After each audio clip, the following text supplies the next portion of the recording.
everybody, and welcome to another edition of the Rare Book Cafe, the book lovers' rendezvous. This is my favorite time of the week, and I hope it's one of your favorites as well.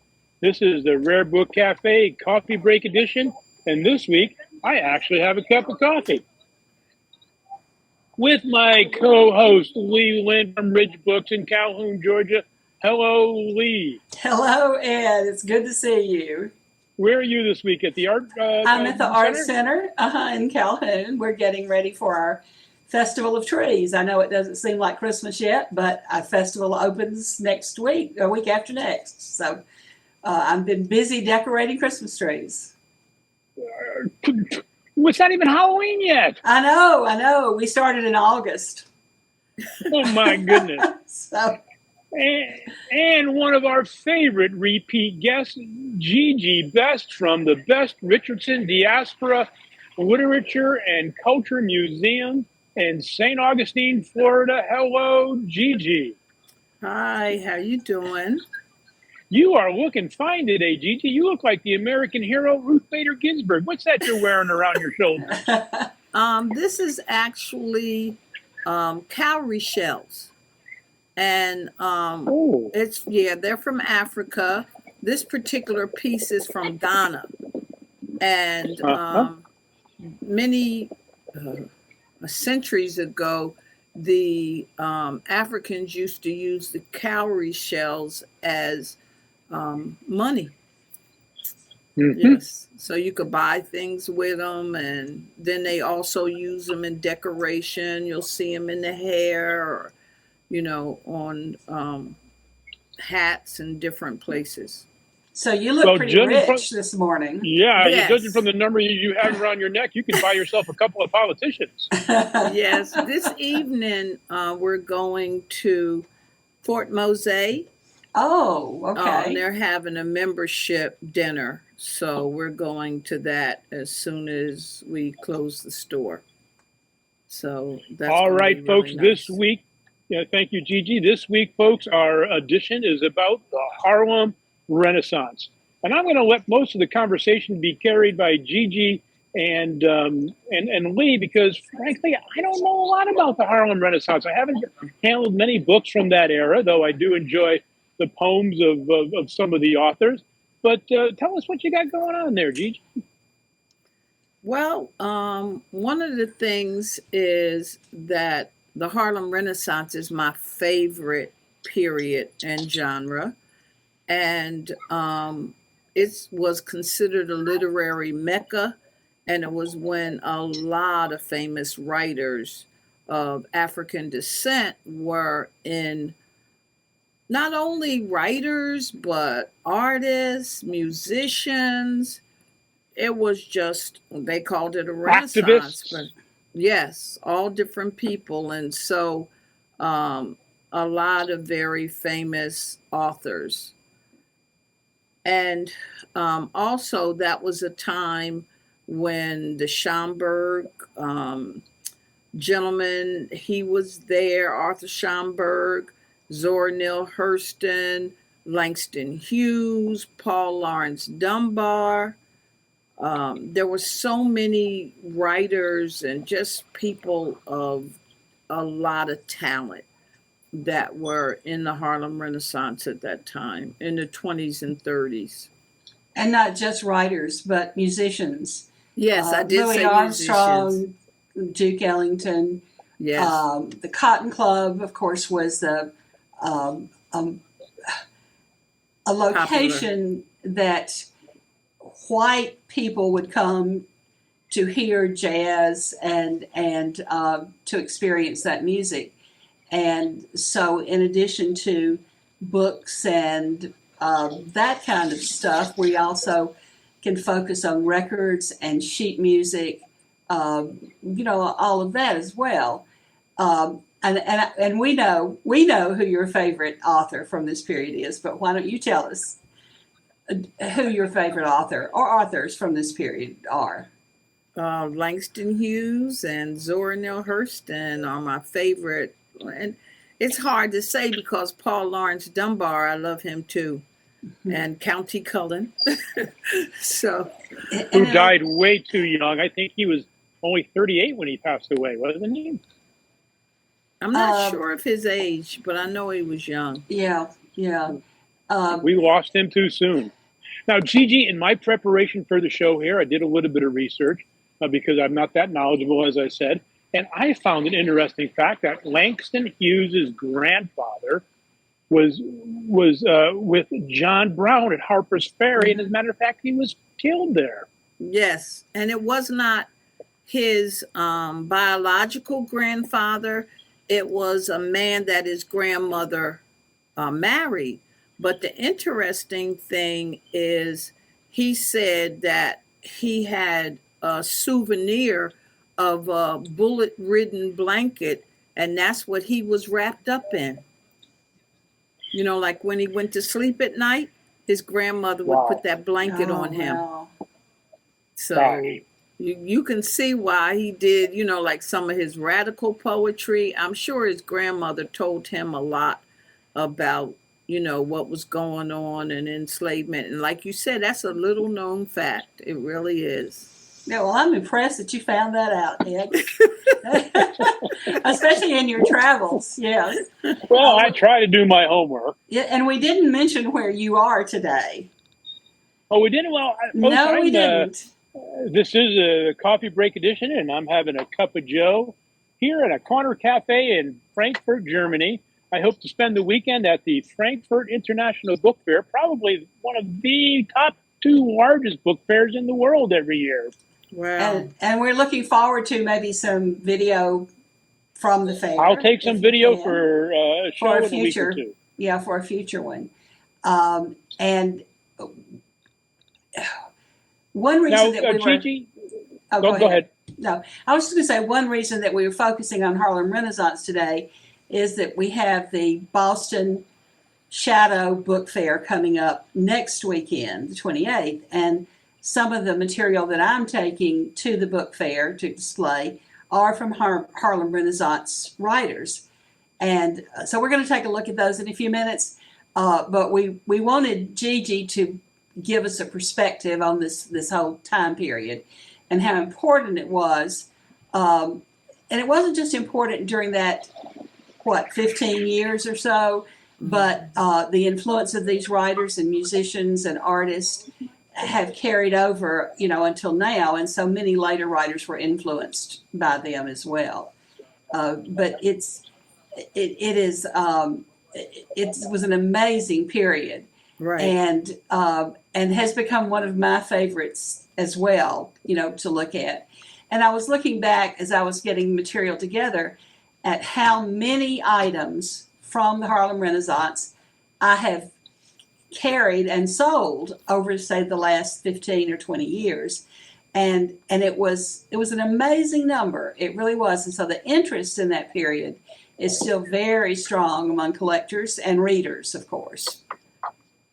And the interesting thing, it was basically kind of a protest period also.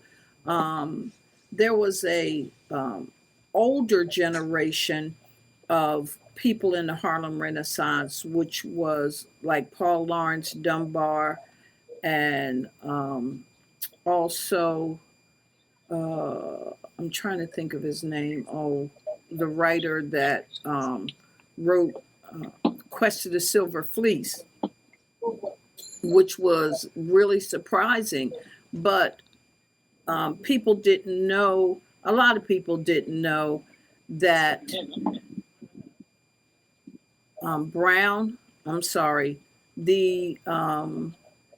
everything is just going out of my head right now. But some of the people who wrote during that Welcome time, to my world. Yeah. was a book called The Blacker the Berry, and by Wallace Thurman, Plum Bun by Jesse Fawcett, Passing by Nella Lawson, and Banjo by Claude McKay, and the poems, as we were discussing, by Countee Cullen. He wrote love poetry. I loved it. And then that was also the Francophone period, where a lot of those writers decided to go to France. And so they would have been in Europe like you are now because the French were more accepting. They were still dealing with a lot of racism, discrimination.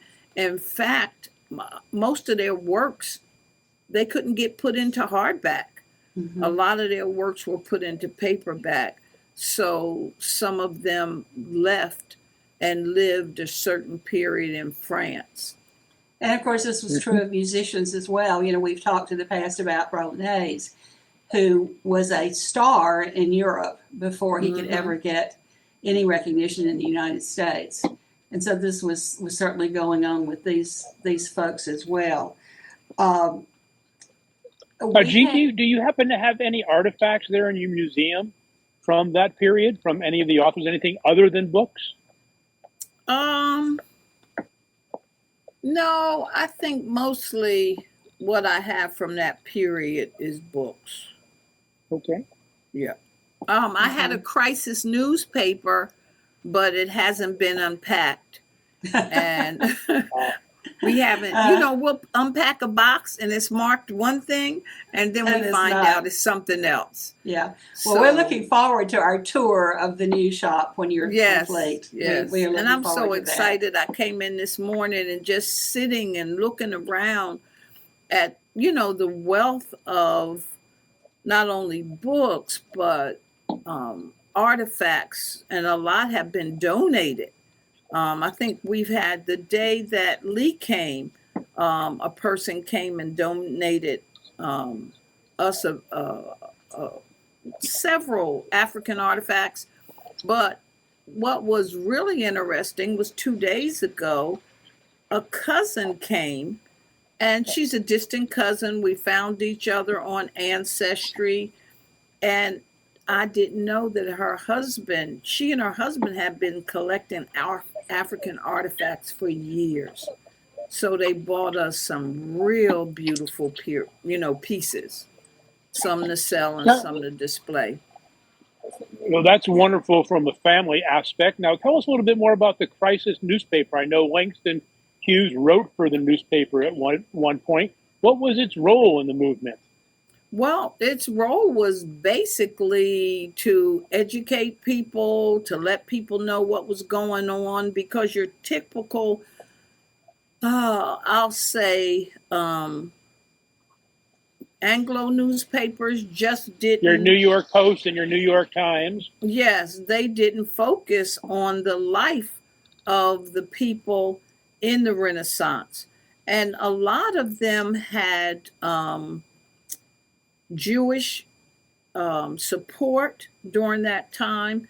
In fact, Langston Hughes and Zora Neale Hurston fell out, had a little disagreement for a while because a lady, Miss Mason, who was supporting them, and excuse me, this is when they wrote Mules and Men, that play, but they said, and this is just rumor, that Zora told Miss Mason that Langston was writing the poem about the latest hotel that was being built there, and he felt it was unfair because of all the people who, didn't make a decent wage. So that was part of their dispute, but they did many things together. If Alan can get them up, we can take a look at some of the books from the Harlem Renaissance, and just to give you an idea of the range. These are things that I'll be taking to Boston. This is a signed edition of Langston Hughes' Freedom's Plow, and I recently bought it, and it came framed with a letter from him. There we go. And the man that I bought it from had this framed and had it on display in his home for about 10 years, he said. Oh, that's nice. Yeah, that is nice.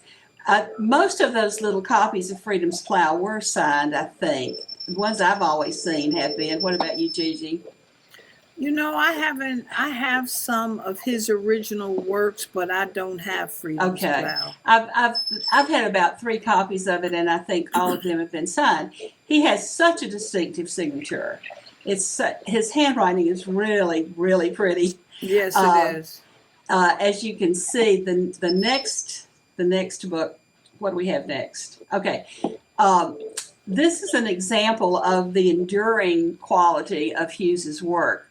West Vaco Paper Company has for many years done a Christmas edition of a classic work to distribute to their employees and I think to major customers. And this is a copy of Hughes's Not Without Laughter that was published in 1997 by West Vaco with the Countee cloth covers. It comes in a slipcase. And they're not, very real valuable books, but they're very popular, and it's a really lovely edition of it. And then we have Lee. I don't want to Yes. I don't want to be too crass here, but it's a question that people always ask out of curiosity. How much are you going to be listing that Langston Hughes letter and book for?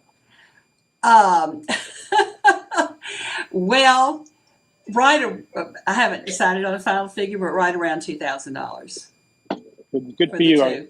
For the two. I hope you don't bring it home. I hope so too. The other thing that I have purchased recently, this picture of Shakespeare in Harlem, it's being delivered today to my house, and so the book stand and the rose up in the corner were in the seller's photos of the book, and it is signed, which I think is our next page. Yeah, it's up now. Okay. Oh, yeah. Inscribed. Mrs. And he inscribed a lot of things that he signed, and it's possible to find a fair amount of signed material. He would sign things to well-known people in many instances. Mrs. R.A. Meyer does not seem to be a well-known person. I tried to research her, the seller had tried to, and we weren't able to find any information. But we do have a date, February 1942 on that. And again, his very distinctive signature. And so I'm really excited about having this. And it's a fairly valuable piece as well. The copy of Not Without Laughter, those generally go for around $75. So it's not as valuable, or not as it's not as rare, or as old, for that matter. And let's see. Okay, before we do, well, that's fine. We're going to do County Cullen. This is I had bought prior to the Florida show about 4 different volumes of County Cullen material, and this is the only thing that's left. And these were it's just a book of some of his poems. And it is not signed.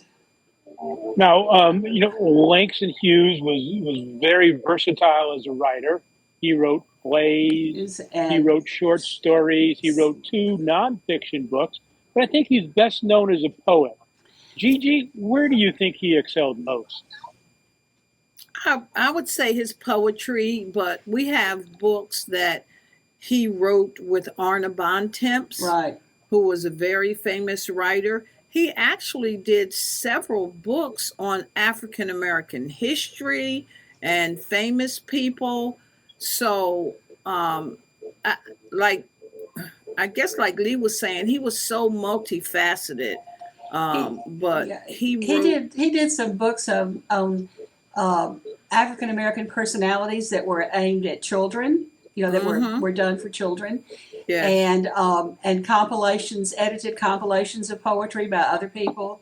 And another piece that I have here I think it was 1926, if you'll correct me if I'm wrong, Gigi, that Carter Woodson started Negro History Week. Yes. This brochure is from 1952. And it's suggestions for 5 days of programs to celebrate Negro History Week. But an interesting fact about this one is that in the back is a poem, A Ballad of Negro History by Langston Hughes. And that poem was first published in the Negro History Bulletin, but this was the first separate printing of it. And Yes. and I want to read the last stanza. On each page of history, America sees my face. On each page of history, we leave a shining trace. On each page of history, my race, my race, my race. And he starts the poem back in Egypt with the pharaohs and follows the influence of African Americans up until the present time in the United States. And this little brochure also includes 2 poems by, let's see, who have we got in here?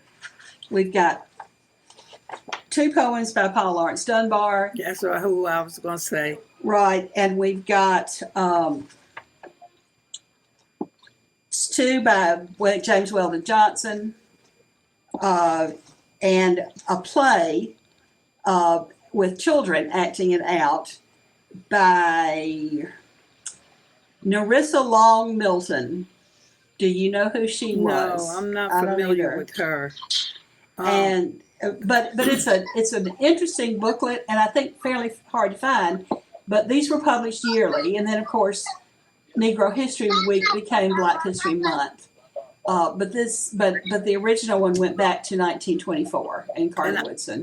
And I was just they're called ASALA, the African Study of, the study of African life and history. And so I was just at their conference. Mm-hmm.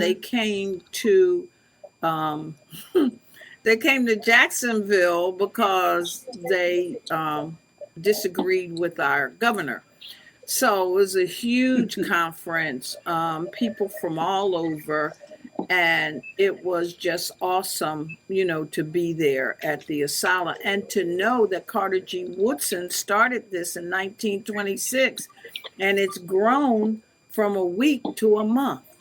Yeah. And one of the things that Ed was asking about the crisis, and it was also the opportunity, had literary contests, mm-hmm. and people like Langston Hughes, Paul Laurence Dunbar, all of those people competed in these contests, and that gave them more notoriety. Yeah. And the crisis became a monthly magazine. Yes. And you're just a wealth of material from all these people. Yes. Now, Lee, that poem you just read had a very powerful ending. I almost wish you could read the whole thing. But I imagine it's a little long. Yeah. But I'm kind of guessing that something that ends like that has showed up on a few. We lost him, I think. We lost him. Yeah. I don't know. Well, we'll go on, I guess, until he comes back.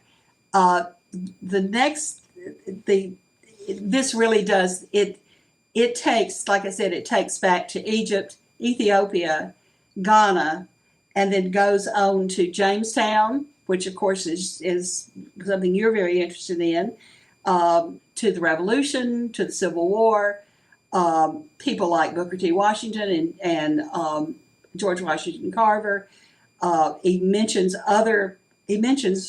Woodson, he mentions Du Bois, he mentions Cullen, Ralph Bunche, James Weldon Johnson. All of these are mentioned in the poem. And also in here is James Weldon Johnson's Lift Every Voice and Sing. Yeah, which has become the Negro national anthem. And it is in here as well. So this is I don't know what was done in 1952 as a result of this. I have no idea. But certainly looking back on it, it's a wealth of information. It really is. We lost you for a moment. Yes. I was saying that was a really powerful ending to that poem. It can't help me but wonder if Langston Hughes has shown up on some anti-woke book banning list recently. Could be. I don't They know. probably did. Probably They so. probably did. Yeah. Anybody else? Everybody else of importance has. I know. Yeah. And when you Yeah. mention 1926, the Carnegie Foundation purchased from the African American bibliophile Arthur Schomburg all his books and in all languages and put them in the New York Public Library. Mhm. And you know they have the Arthur Schomburg Center there. I Right. haven't been yet, but And they When you have talk- annual. Do they still have? They have annual awards I from the don't center know. too. I think so. I think are they? There used to be Schomburg Awards. Well, we need to I'm check not on sure that. if they still Yeah. do that, but I don't know. the library itself is open to researchers, and it's open to students that are interested in Negro life and letters, as they call it. Mhm. But I just think, with me being a bibliophile, it's just awesome to know that here he was, and I'm sure Langston had a lot of collections, and W.B. Du Bois, he had a lot. So it's just a time that was very rich. And then dancers, too, had to go to France and become famous in France when they couldn't be famous in America. Josephine Baker. Right. Yeah. The next thing we have up is a piece of sheet music of the song Love Will Find a Way from Shuffle Along. The lyrics and the music were done by Noble Sissel and Eubie Blake, and I have with it a cut signature of Sissel's. And then others from that same period. Stormy Weather was produced as part of the Cotton Club Parade with Duke Ellington's orchestra, with Ethel Waters in it. And then there was a movie as well, and the movie starred Lena Horne. And so I have both of those, and then another of the Cotton Club Parade, the song Truckin' up at the top. So those are just some samples of sheet music from the era. And let's see, I'm not sure. Do we have anything else? Okay. James Van Der Zee was a photographer in Harlem during this period, and he did photographs of, ordinary people. He did weddings. He did, all kinds of events, family portraits, but this is a collection of funerary pictures, the Harlem Book of the Dead, and I have one picture that this was produced. This didn't come out until the 70s, and compiled pictures, and the poems are by, oh goodness, can we go back one so I can give you the right information? Owen Dobson did the poems, and Toni Morrison wrote the foreword to it, and the pictures are all funeral pictures. And it is a fascinating book. And this page has a baby in it. And, it seems a little macabre to look at these, particularly the ones of children and babies. But it was a very, frequently a family would not have had any kind of a picture of a child who died young. And this was a way of remembering them. And so that, and I had an interesting inquiry from a museum this week looking for a copy of this. And I wrote back and said, oh, it's in a box all the way going to Boston. But this one has some little damage to the corners, and they're looking for a really pristine copy, which I understand, which I understand for a museum exhibit. But so they're probably not going to be, interested in this one. But it came out in hardback and paperback, and this is a paperback. And they're fairly hard to find. They are fairly hard to find still. So I think that's Gigi, Yes. I think that's the last of these that we have. Okay.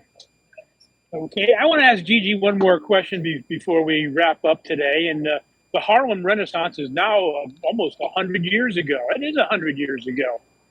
Gigi, who are the up and coming African American authors that people should be reading today?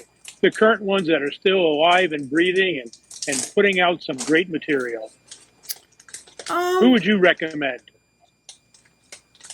There's not a lot that are writing that lived back then, because if you think about it, they were grown in the 1920s, but there's people like who were a little later, like Angela Davis, Sonia Sanchez, who were offshoots of that era. But there's not, that I know of, a lot of people still living from that time. But I think also what we would be interested in is who young African American writers, are there people we should be watching? Of course, Amanda Gorman. Right. She has a lot to say. I mean, poetically, it's just wonderful, you know, that she is so young. And she's been banned, hasn't she? Huh? Some groups have banned. Yeah, yes. I'm sure. Yeah. I can't, Skip and I tried to look up the banned books, and I think it's like 170 something last time we heard, but like it's more now. Yeah. So, the only thing I say is that if you ban them, it doesn't matter, because somebody attributed to Nazi Germany when they were burning books. And there's a young man who wrote a book. He was on the Oprah show in Africa, and he was talking about how they started burning the books, and he tried to save the books, and his feet got burned because he didn't have any shoes. And so when you think about somebody trying to wipe away history, it's just crazy. I don't know what else to call it, because it doesn't make any sense. But, back in the day, they tried to ban some books. But the thing about today, we have the internet. So you can basically go on there and find just about anything you want to read. So I think it's kind of useless. One more question along those lines. Of course, the Harlem Renaissance got its name from a geographical location, Harlem, New York, and New York City. Are there any other geographic places, perhaps HBCUs, historically Black colleges and universities, that today are known for their writing programs, their literature programs, that are helping turn out a new generation of writers that you're aware of? Yes, and so it's so funny, because I think things just come to me. It happens like all at one time. But first I heard on the radio this morning about the homecoming, like you were talking about. The HBCUs have a big homecoming celebration. And this is the weekend for Howard University. Yeah. So Howard University in Washington, D.C. has an excellent PhD literature program. And in fact, a lady who was in class with me went there, and we were in graduate school. Morgan State University has an excellent literature degree. And I'm not just saying that because I went there. But in a way, I am saying but you can say that. Yeah, because I never knew about any of these writers until I went to Morgan, to graduate school. None. And so there are, and then Florida A&M has a lot of excellent programs, medicine, things like that. So I'm pretty sure that they have an awesome literature program where a lot of people are, coming up. Thank you for sharing that with our listeners. I think we've lost him again. I think he cut out again. I know. Well, But it's difficult. He's been broadcasting from the streets, for several weeks yes, now, and it is difficult. on his But cell phone. But I just want to tell you, you had some awesome works, some awesome. well, I'm delighted to, I search all the time for them, and so we'll see how. But I do invite people to come by my booth at the Boston Shadow Show, the 28th of October at the Back Bay Hilton. It's right across, a few minutes walk from the Boston International Show, which is the ABAA show. And so our hours are different, so you can easily do both. And I hope some folks come by to see us. And, we'll see what's left when I get home. But, Okay. but anyway, thank you so much for being with us today, Gigi and Ed. We thank you for having a good time. It's been fascinating with his apprenticeship in Verona. We've been broadcasting from there, and now he's at the book fair in Franklin, and we're sitting here, in our offices. Right. So anyway, we thank everyone for coming. Ed, we lost you, so we were just going to go on. And would you like to say anything before we leave? You may have lost me, but you can't get rid of me. No, you keep coming back. Keep coming back. Well, good luck All right, on your everybody. apprenticeship. Thank you. For another week of the Rare Book Cafe, the Coffee Break Edition, the Book Lovers Rendezvous. You can find us on Facebook. You can find us on YouTube. You can find us wherever good podcasts are given away for free. Thank you, Gigi. Thank you, Lee. And we'll see everyone in another week. Thank you. Everybody have a Bye-bye. blessed week. Bye-bye. Auf Wiedersehen. Auf Wiedersehen.